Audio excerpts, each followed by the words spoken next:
Hi, this is Nico. Thank you for tuning in. Today we're going to talk about travel photography and the gear that I take when I travel. So first off would be the bag. I chose the Billingham Hadley Pro.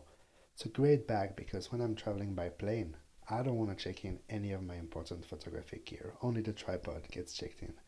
So I needed a bag that could carry everything I'm going to need for possibly a week of photography.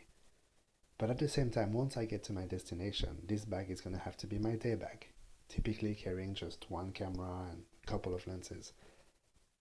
So the Hadley Small Pro is great because you're going to see it packs a lot of gear when I need to travel, but once I'm at the destination, it's a super small and super light day bag. So I already took out my iPad Pro.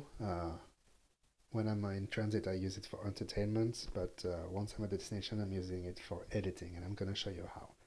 This is my Leica M10. I'm also going to get into the details of why I chose that camera. I also bring, of course, the EVF, the electronic viewfinder, to use with that camera, and three lenses. The first one is mounted on the camera. It's a 50. This is a 35 I just took out, and now here's the 21 millimeter. 21, 35, and 50. This is my passport. Don't forget yours. Now we're looking at the outer pockets. I carry a couple of extra batteries in there, a charger for my iPhone, and this really cool gizmo, which is a portable hard drive. It's the Western Digital My Passport Wireless Pro. That's a mouthful. I also, of course, bring a bunch of SD cards. I bring a cable release because why use a tripod if you're not also going to use a cable release? And lastly, I bring a few filters for creative photography. So that's all the content of the bag. Let's talk about lenses. Why did I choose those lenses for my travel kit? So the one I want on my camera when I leave the house is the 50mm. If something happens on the plane, I'm more comfortable getting it with the 50. If something happens or catches my eye through the window on the car ride to the airport, I want a 50mm in there. It's a great lens for capturing subjects that are not too close from you, but you're still going to give them importance in the frame. Picture that one made with a 35mm. The dad and daughter would be too small. It wouldn't work as well. With a 50 I can capture details, I can capture portraits. It's a very versatile lens. When shooting a portrait with a 50mm, this is the distance where I like to stay.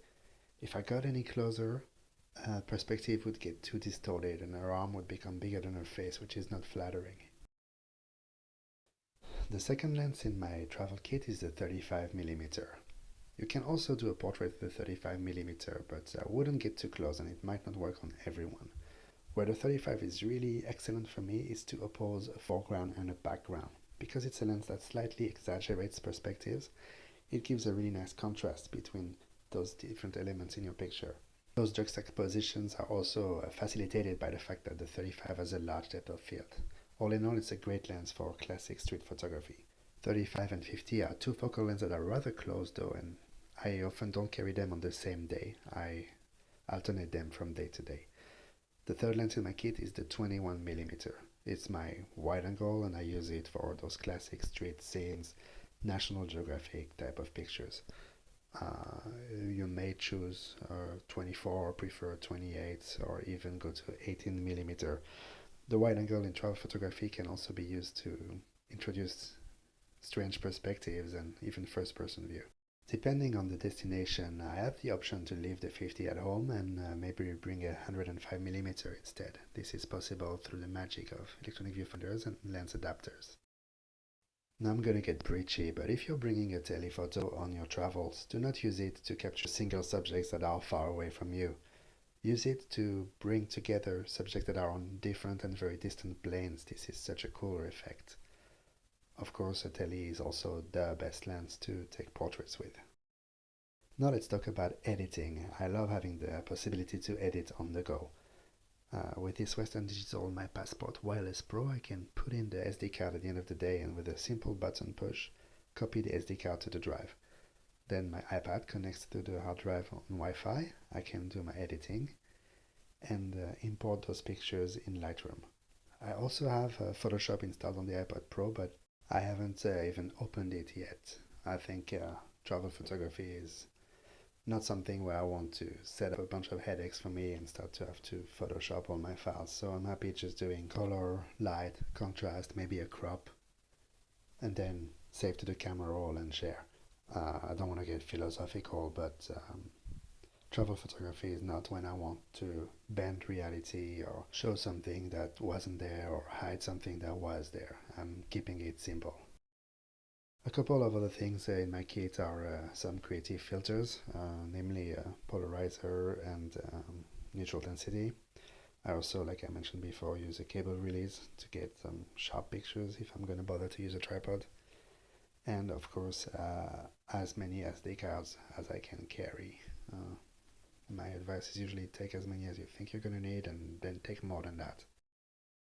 Now let's talk about the camera. Why do I travel with the Leica M, a rangefinder camera, and not my Nikon Z7 or my Hasselblad 503 CW for that matter? The first thing is that the Leica M10 has a physical control for ISO, aperture, and shutter speed. I started using Leicas with film, and all I needed back then was those three controls. So I'm happy to have a camera now where I do not need the screen to operate the camera. Though it's cool to review images though. The next thing about the Leica M is the viewfinder. It's a clear viewfinder where everything is in focus and where you see more than your frame. Seeing outside the frame, for example, allows you to anticipate when a flight of pigeons is about to enter your picture. This clear viewfinder is also practical for images where you can use compression because you already see everything in focus and not at wide aperture. Now let's get into a wild speculation. Imagine that I had made that picture with an SLR. The 1.4 in my viewfinder, the foreground and background would have been a blurry mess. I might not have been able to time that well with all the glasses being raised, or I might have missed those compositions line because they were messed up by the blurriness of my viewfinder, or I might have missed the 5 faces on one side and 3 on the other and not applied the rule of odds. So that's the Leica M for me. I do not like when people wax poetic about that camera online. I think it's a bit ridiculous, so I hope I did not just do that right now. The batteries, I carry 3, 1 on the camera and 2 extras. I count 1 day for each battery, so if I'm going more than 3 days, I'm gonna have to bring a charger with me. Obviously this is widely different from camera to camera. It's technically not in my bag, but I bring a tripod with me when I travel. Mine is 39 centimeters or 15.5 inches, and it has a reversible central column, which allows it to fold really small but actually extend to a decent size.